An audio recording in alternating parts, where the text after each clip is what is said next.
Welcome back to the channel, and it is time for another one of these aviation news recap videos. There's coverage on a potential large Emirates order and also financial results for the Dubai-based airline. There's developments on Boom Supersonic and Air India. Beginning today's proceedings with a report by Bloomberg, noting that Emirates is reportedly eyeing the purchase of a new next-generation freighter from either Airbus or Boeing. Emirates has a vision to grow its SkyCargo division in the coming decades and is seeking a next-generation freighter to really help it with this. The growth of Emirates SkyCargo has been more than present in recent times, especially during the global pandemic. Emirates even most recently were forced to lease 747 freighters to meet demand and capacity that they were seeing. Therefore, the next logical step is committing to a next-generation freighter from a leading aircraft manufacturer, and there is truly no better time to do so than now, with so many options available.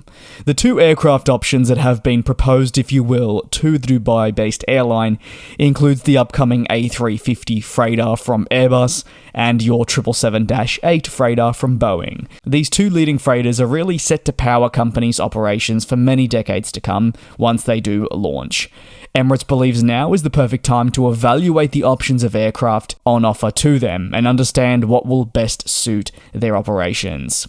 The next generation freighters offer many improvements over previous freighter iterations, hence it is truly a worthwhile investment for a group such as Emirates. Airbus's A350F is slated to enter service first in the market, and it is only aided substantially thanks to the already certified A350 program, whereas the certification process for the 777-8F does remain a little bit more up in the air, following persistent delays to the entry into service for the passenger series. Currently, the Emirates SkyCargo fleet really does consist of your 777 freighters, so they'll be looking to grow that and eventually seek to replace these units with time. Over to Boom Supersonic that have released a series of updates for us as we roll in the new year. Overture is what Boom Supersonic hopes will return supersonic air travel to the aviation industry, and it will be the fastest aircraft on offer to customers. Thus far, the aircraft has received commitments from several parties, and Boom has signed numerous strategic partnerships. Boom says it has secured the closing of an investment round, which includes a strategic investment from Neom Investment Fund. As part of the latest race for cash, Boom's total funding now exceeds USD 700 million. However, this still does ultimately fall short of what analysts have been saying Boom will require to achieve their ambitions.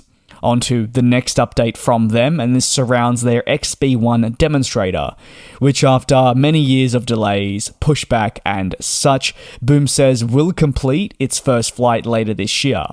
Progression does come following the aircraft receiving its airworthiness certification from the Federal Aviation Administration, a necessary part of this overall process. In recent years, the XB1 has really been a crucial part of Boom's process of getting its first Overture in the skies, acting as, yes, a critical demonstrator for the company. Boom Supersonic does, however, say the timeline remains on track for a flight at the end of this year, which would lead many to believe it could very well still be subject to change.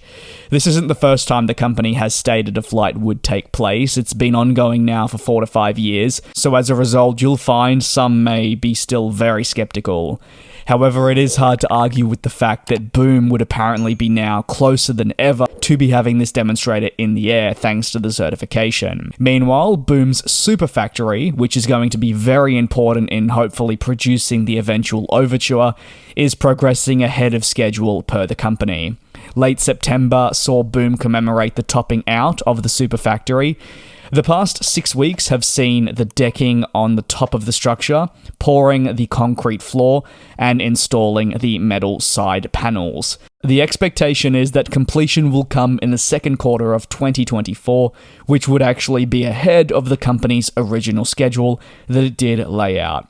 Obviously, these host of updates are very intriguing to see, but there are still many people that don't believe Overture will ever get in the skies. You can let me know your thoughts down below in the comments. Emirates has announced its best 6-month financial result, with the half-year performance for 2023-2024 being unveiled.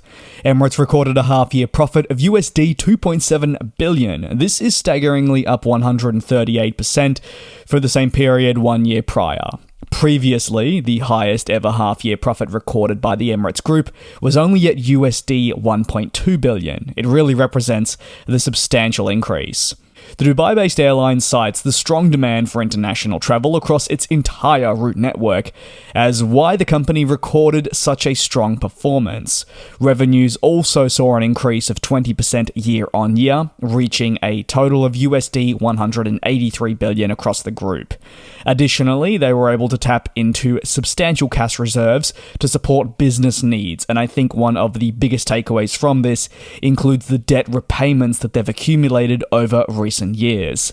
Emirates said it paid AED 9.2 billion in COVID-19 related loans. It also paid AED 4.5 billion in dividends to its owner. Emirates said that across the first 6 months, it increased flying significantly with the relaunch, launch, and frequency increase to many cities. One of the biggest talking points was the launch of a new service between Dubai and Montreal, the route acting as a second gateway to Canada for the airline. By September 30, the airline says it was flying passenger and cargo services to 114 airports with the 777 fleet and 104 airports with the A380 fleet. Over to the final story of today, and that sits with Air India, announcing on November 4th their plan to enter into an interline partnership with Alaska Airlines to enhance connectivity. As part of the newly announced interline partnership, the international network of Air India's will be strengthened significantly.